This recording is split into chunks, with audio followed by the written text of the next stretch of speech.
नमस्कार खोला कथा को स्वागत करुच्ची मु सत्यजित मिश्र। दर्शक बंधु कांग्रेस सी होचुं सबुठारु वर्षियान नेता मुख्यमंत्री थिले उपमुख्यमंत्री थिले पीसीसी सभापति मध्य थिले सबु बड़ बड़ पोस्ट गुड़िक अलंकृत करिसेंती। एबे चर्चार बड़ कारण हला हेमानंद बिस्वाल 2014 निर्वाचन हारी जाइछंती सुंदरगढ़ लोकसभा एवं तापर सबुठारु बड़ कथा हला जै कि सोनिया गांधी को एआईसी सभानेत्री को कहते जे पीसी सभापति बदला जाऊ संगठन ठीक चली ना। खोला कथार हटसीट आज अच्छा पूर्वतन मुख्यमंत्री हेमानंद बिस्वाल आपण प्रश्न उत्तर देवे। हेमानंद बाबू खोला कथा को स्वागत। खोला कथा को स्वागत करुच्ची।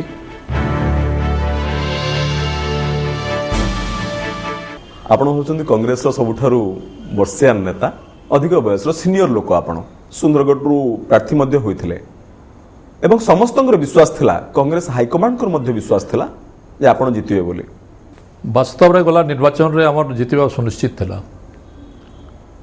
किंतु विभिन्न कारण जोगुरु विभिन्न परिस्थिति जोगुरु से हेई परला नहीं। हमर तीनोटी जगह रे विधायक थिले तीनोटी जगह को हम देइथलु आरो चारोटी जगह रे हमर सभापति माने एवं मु एमपी भाव रे आमे सर्वसम्मति माने क्रमे 4 जन कैंडिडेट देइथलु से मानको जदि देई थांते मोर परिस्थिति तो बहुत भल होता एवं जिणवा सुनिश्चित होता कौन सन्देह।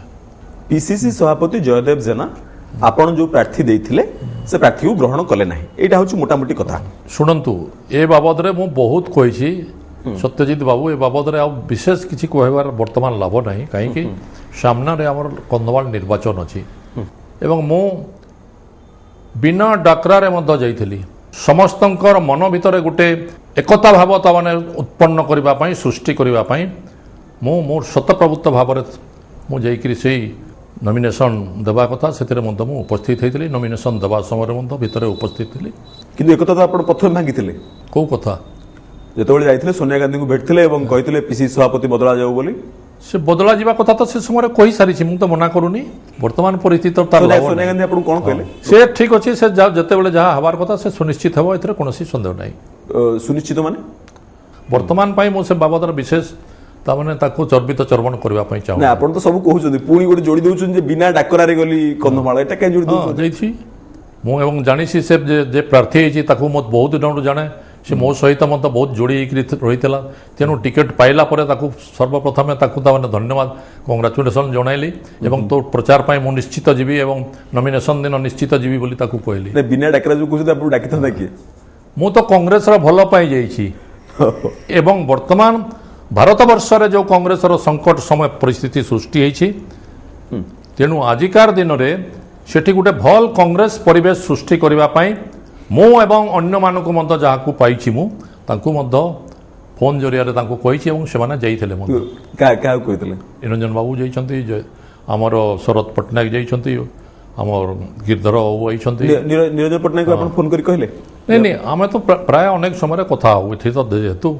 गिरधरी कमांग को फोन करी कहले नहीं समस्त को फोन रे कहि हेबो कि तने हेले मत विभिन्न बाटने तने जोगाजोग करा जाइछि जार फल आमे समस्त एकजुट हेइछु कांग्रेस रो मजबूती पाई एवं कांग्रेस किभली निर्वाचन रे ताने ए निर्वाचन डंगा पार हेबो सेति पाई ताने वर्तमान आमे लागि पडिछु एवं लागिबु मध्य कांग्रेस दल रो भलो पाई भी आपण चाहुथिले पीसीसी सभापति बदलंतु बोली ठीक कथा मु तो कहि सारी छी आपण को कहि सारी छी मु सोनिया गांधी को दीदी थर भेटी कहि सारी छी से संपर्क करे जयदेव जना पीसीसी सभापति रहले कोन कांग्रेस रो खराब होबो कि कोन खराब हैछि न हैछि तो मु आगर बहुत थर कहि छी किंतु आपण आज जिते कहले मत से बाबद मुझे कहबी ना कहीं जदि रण करने आम जाइए गुली मारे ताने शत्रु को उद्यम करुवे से समय जदि निज भितर लड़ाई करवा तो गुली निज उपर बाजिव कहीं से बाबद बर्तमान उठेबा आप सुंदरगढ़ भी रण करते गुली धरते हाँ सुंदरगढ़ भी गुली कहीं आपन ऊपर बाजिला सुंदरगढ़ रे परिस्थिति ठीक थिला हमर विशेष करी दुईटा तामना ट्राइब होचंदी डिसाइडिंग फैक्टर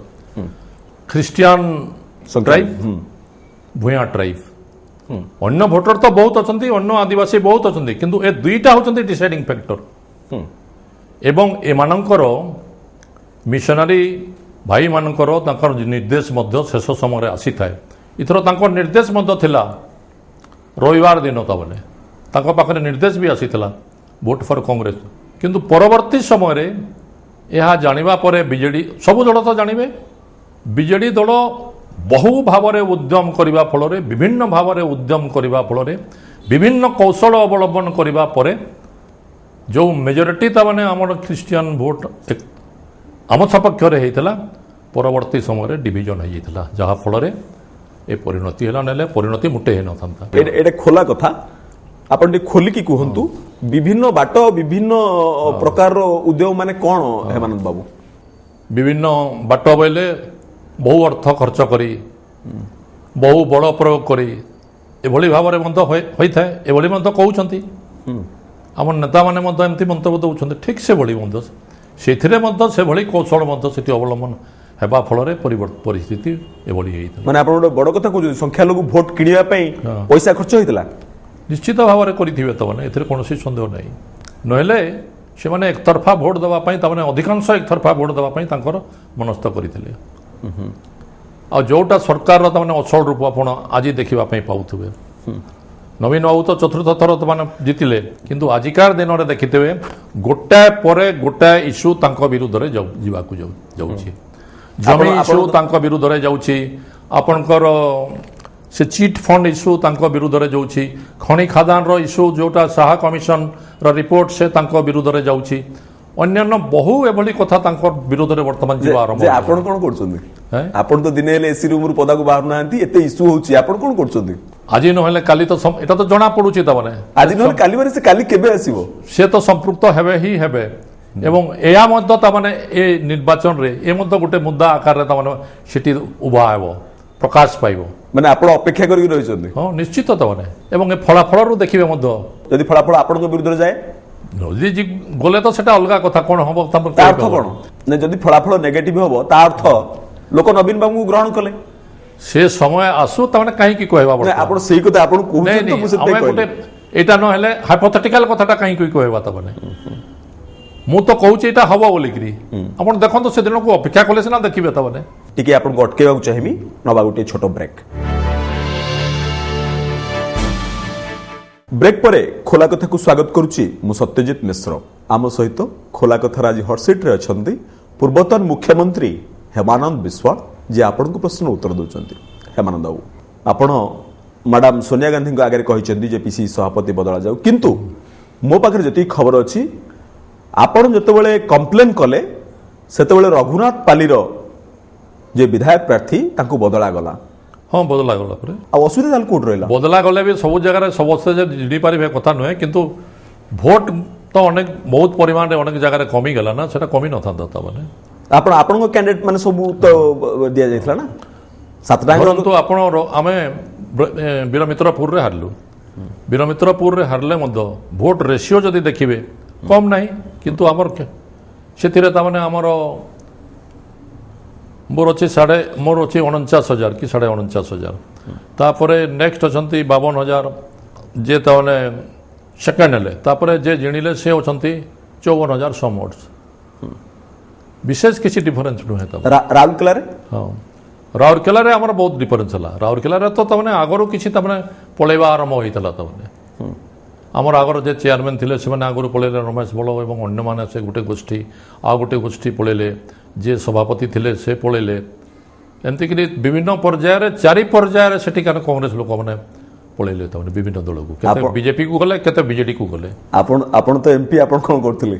ଏମପି ସମୟରେ ଗଲେ କି ତାମାନେ ଆପଣ ନିର୍ବାଚନ ସମୟରେ ଗଲେ ନା, ସମସ୍ତେ ଟିକେଟ ଆଶାରେ ଥିଲେ ନା, ନିର୍ବାଚନ ସମୟରେ ବି ଆପଣ ସେ ସମୟରେ ଗଲେ। ଆପଣ ଏମପି, ଆପଣ ନେତା, ଆପଣ ଟିକେଟ ପାଇଛନ୍ତି, ଠିକ୍ ଅଛି, କିନ୍ତୁ ନିର୍ବାଚନ ସମୟରେ ସମସ୍ତେ ଟିକେଟ ଆଶାରେ ଯେତେବେଳେ ଇଆଡ଼େ ଦେଖିଲେ ଯେ ତାମାନେ ସଫଳ ହେଉନାହାନ୍ତି, ଅନେକ ତାମାନେ ନେତା ଏବଂ ନେତା ସହିତ ତାଙ୍କର ସହଯୋଗୀ ମାନଙ୍କୁ ନେଇକରି ଗଲେ। ତ ବିଭିନ୍ନ କ୍ଷେତ୍ରରେ ଆପଣ ଏଇଟା ଆପଣଙ୍କର ନିଜର ଦୋଷ ବୋଲି ମାନିବେନି? ମୋର ଦୋଷ କ'ଣ ସେଥିରେ କହୁନାହାନ୍ତି? କେଉଁ ବାଟରେ ହେଲା ମୋର ଦୋଷ? ଏଥିରେ ଜୟଦେବ ଜେନାଙ୍କର ଦୋଷ କୋଉଠି ରହିଲା? ସେମାନେ ତ ସେ ସମୟରେ ନିଜେ ମନୋନୀତ କରିଛନ୍ତି ସବୁ ପ୍ରାର୍ଥୀ, ଏମାନେ ଯାହା ଦେଇଛନ୍ତି ରେକମେଣ୍ଡ କରିଛନ୍ତି ତାକୁ ଦିଲ୍ଲୀ ବାଲା ମଧ୍ୟ ପ୍ରାୟ ଗ୍ରହଣ କରିଛନ୍ତି।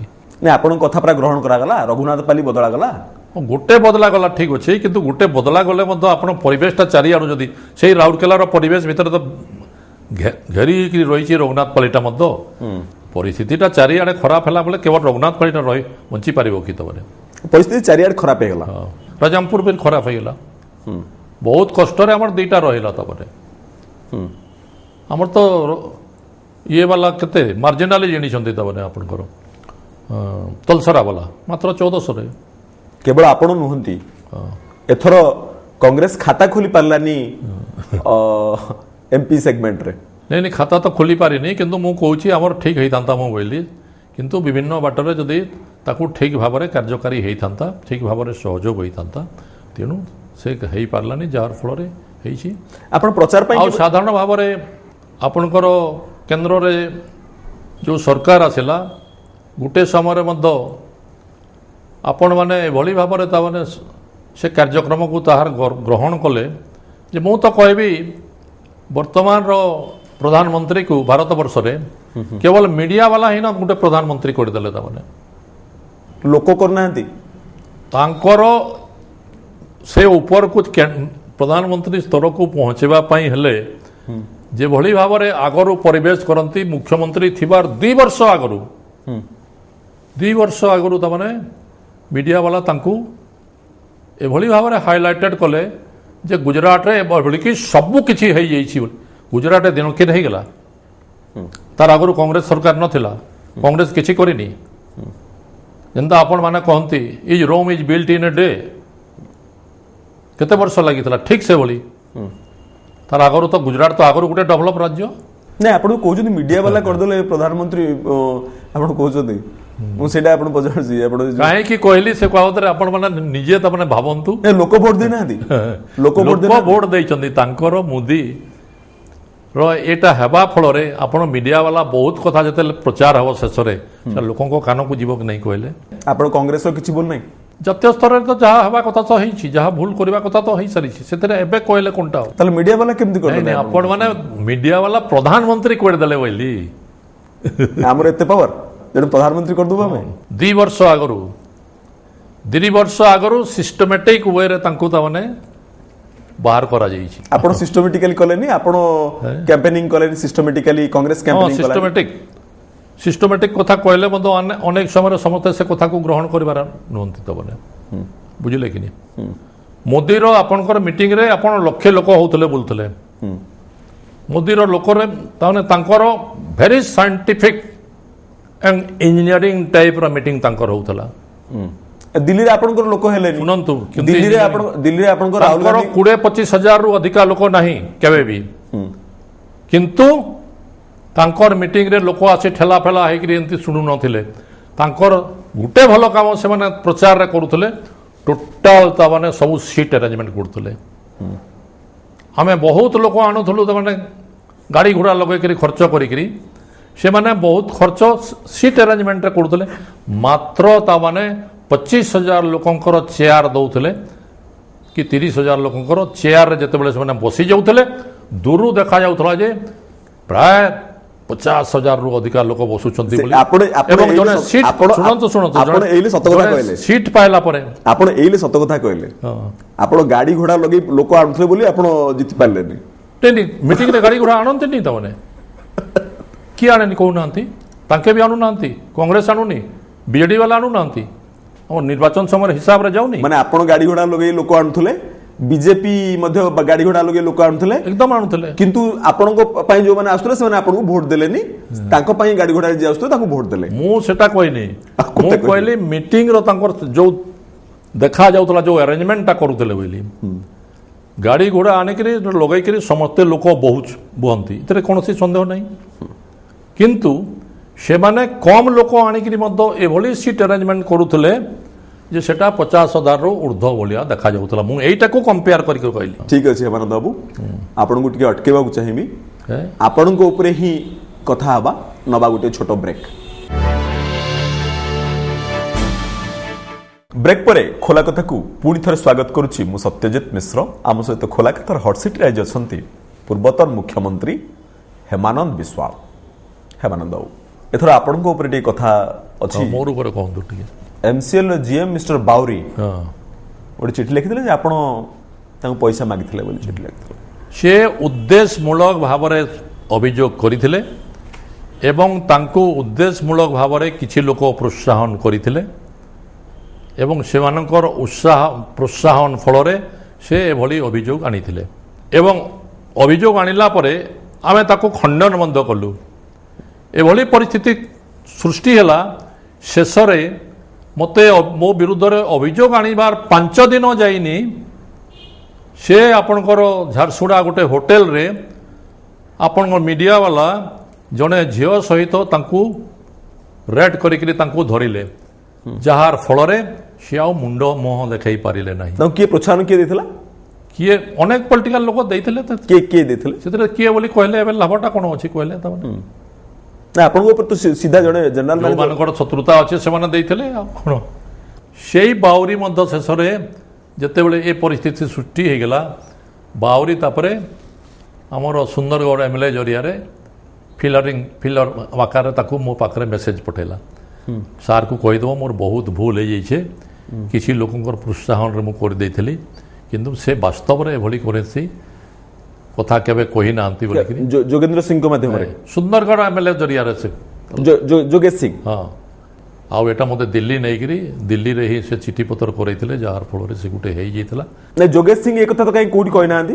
ଯୋଗେଶ ସିଂ ଏ କଥା ତ କାହିଁ କୋଉଠି କହିନାହାନ୍ତି? ନାଇଁ କୋଉଠି କହିବାର କ'ଣ ଆବଶ୍ୟକ ପଡ଼ିଲା କି? ଯେତେବେଳେ ଅଭିଯୋଗ ଆସିଛି ଏବଂ ସେ ତ ପଛର କଥା, ଏଇ କଥାଟା ତ କିଛି ଦିନ ଗଲା ପରର କଥା ନା, ସାଙ୍ଗେ ସାଙ୍ଗର କଥା କି ତାମାନେ ସାଙ୍ଗେ ସାଙ୍ଗେ ନୁହଁ ତାମାନେ ଏସବୁ ଘଟଣାରେ ସେ ସମ୍ପୃକ୍ତ ହେଲା ପରେ ଯେତେବେଳେ ତା ମୁହଁ ଦେଖିପାରିଲା ନାହିଁ, ତାର ବିଭିନ୍ନ ଜାଗାକୁ ପନିଶମେଣ୍ଟ ଟ୍ରାନ୍ସଫର ହେଇଗଲା। କେବଳ ସେତିକି ନୁହେଁ, ସେ ସେଠି ତାମାନେ ଛୋଟ ଅଫିସର ଥାଇକିରି 10-12 ବର୍ଷ ପରେ ସେ ଗୋଟେ ଟପ୍ ଅଫିସରକୁ ପହଞ୍ଚିଲା ପରେ ମୁଁ ଲେଖିକରି ଦେଇଥିଲି ବିଭିନ୍ନ ସମୟରେ 3ଟା ଚିଠି ଲେଖିକି ଦେଇଥିଲି କୋଲ ମିନିଷ୍ଟରକୁ, ଯେହେତୁ ଏଠି ଶୁଣେ ସେ ତଳ ଅଫିସର ଥିଲା ବୋଲେ ବିଭିନ୍ନ କାର୍ଯ୍ୟକ୍ରମରେ ସମ୍ପୃକ୍ତ ହେଉଥିଲା, ବିଭିନ୍ନ ଦୁର୍ନୀତି କାର୍ଯ୍ୟକ୍ରମରେ ସମ୍ପୃକ୍ତ ହେଉଥିଲା। ସେ ଯେହେତୁ ଏ ଏରିଆର ତାମାନେ ବସୁନ୍ଧରା ଏରିଆର ଚିଫ୍ ଭାବରେ କାର୍ଯ୍ୟ କରିବା ପାଇଁ ଦାୟିତ୍ୱ ଦେଉଛନ୍ତି, ସେ ଛୋଟ ଭାବରେ ବିଭିନ୍ନ କାର୍ଯ୍ୟକ୍ରମରେ ସମ୍ପୃକ୍ତ ଥାଇ ଯେଉଁଥିରେ କାର୍ଯ୍ୟ କରୁଥିଲା, ତେଣୁ ସେଭଳି ଲୋକ ଏଠି ଆଡମିନିଷ୍ଟ୍ରେଟିଭ ହେଡ୍ ହେବା ଉଚିତ ନୁହଁ। ସେ ଯଦି ଆଡମିନିଷ୍ଟ୍ରେଟିଭ ହେଡ୍ ହୁଏ ତାହେଲେ ଏଠି ତାର ପୂର୍ବ ଭଳି ଆଚରଣ ଚାଲିବ ଏବଂ ଏ ଆପଣଙ୍କର ବସୁନ୍ଧରା ଆପଣଙ୍କର ମାଇଣ୍ଡ ଏରିଆ ଠିକ୍ ଭାବରେ ଚାଲିବ ନାହିଁ ବୋଲିକିରି ମୁଁ 2-3 ଥର ଲେଖିକି ଦେଇଛି। ଆପଣ ଏଇଥିପାଇଁ ଚିଠି ଲେଖିକି ଦେଇଥିଲେ ଯେ ସେ ଆପଣଙ୍କ କଥା ମାନୁନଥିଲେ? ନାଇଁ ଏମିତି କିଛି ନୁହେଁ। କ'ଣ ଆମର କଥା କ'ଣ କୋଉଟା କଥା କହୁନାହାନ୍ତି? ପଇସା କଥା ସେ ଲେଖିଛନ୍ତି, ଚିଠି ଲେଖିଛନ୍ତି ପଇସା କଥା, ପଇସା କଥା ମୁଁ ତ ଷ୍ଟେଟ୍ ମନା କଲି ପରେ। ପରବର୍ତ୍ତୀ ସମୟରେ ସେ କହିସାରିଛି ଏଇଟା ମୋର ଗୋଟେ ଭୁଲ ହେଇଯାଇଛି ବୋଲିକିରି ଆମର MLA କୁ ଫିଲର୍ସ ପଠାଇଥିଲା। ତାପରେ ଆପଣଙ୍କ କମ୍ପ୍ଲେନ୍ କଲା ପରେ ତାପରେ ମୁଁ କେସ୍ କରିଦେଇଥିଲି ନା ତା ବିରୁଦ୍ଧରେ, କେସ୍ ତ ଏବେ ମଧ୍ୟ ପେଣ୍ଡିଂ ଅଛି। ଆପଣଙ୍କ ନାଁରେ କମ୍ପ୍ଲେନ୍ କଲା ପରେ ତାପରେ ପନିଶମେଣ୍ଟ ଟ୍ରାନ୍ସଫର ହେଲା। ସେ ତ ସବୁ କେବଳ ଏଇ ଗୋଟେ କଥା, କୋଇଲା କେମିତି ବିକ୍ରି କରୁଥିଲେ ସେ ବାବଦରେ ମଧ୍ୟ ଲେଖା ହେଇଛି ସେଥିରେ, ଯୋଉଟା କମ୍ ପରସେଣ୍ଟ ମାନେ ଯୋଉଥିରେ କିଛି ମାଟି ପର୍ସେଣ୍ଟ ଏବଂ କୋଇଲା ପର୍ସେଣ୍ଟ ତାମାନେ ଯୋଉଟା ମିଶିକିରି କୋଇଲା ରହୁଥିଲା, ଟିକେ ମାଟିଆ କୋଇଲା ରହୁଥିଲା, ସେଭଳି ଗୁଡ଼ାକ ତାମାନେ ଆପଣଙ୍କର ଫ୍ୟାକ୍ଟ୍ରି ମାନଙ୍କୁ ସବୁ ପଠାଉଥିଲା ଏବଂ ଆପଣ ଟ୍ରକ୍ ବାଲା ନେଇକିରି ଟ୍ରାନ୍ସପୋର୍ଟିଂ କରୁଥିଲେ। ଏତାକୁ ନେଇକିରି ଆପଣଙ୍କର ସୁନ୍ଦରଗଡ଼ ଜିଲ୍ଲା ଏଣ୍ଟାୟାର ଟ୍ରକ୍ ଆସୋସିଏସନ ତାକୁ ବିରୋଧ କରିଥିଲେ ଏବଂ 2 ଦିନ ଟ୍ରକ୍ ତାଙ୍କର ବନ୍ଦ କରିଥିଲେ ପୁରା ସମଗ୍ର ଜିଲ୍ଲାରେ ଟ୍ରାନ୍ସପୋର୍ଟିଂ କାର୍ଯ୍ୟକ୍ରମ, କେବଳ ତାକୁ ବିରୋଧ କରିକିରି ଯେ ସେ ଆମକୁ ଜାଣିକିରି ଆମକୁ ତାମାନେ ଖରାପ କୋଇଲା ଦେଉଛି ଏବଂ ଆମେ ଯେତେବେଳେ ପ୍ଲାଣ୍ଟକୁ ଦେଉଛୁ ପ୍ଲାଣ୍ଟ ବାଲା ଆମଠୁ ପଇସା କାଟି ଦେଉଛି, ତେଣୁ ସେମାନେ ଧାରଣା ଦେଇଥିଲେ। ତାହେଲେ ମୋର କଥାଟା ଠିକ୍ ନୁହେଁ? ମୁଁ ଯୋଉଟା ଲେଖିଥିଲି ଆଗରୁ ମୋର କଥା ଠିକ୍? ବାଉରି ସହିତ କୋଉ ନେତାଙ୍କ ସମ୍ପର୍କ ଥିଲା?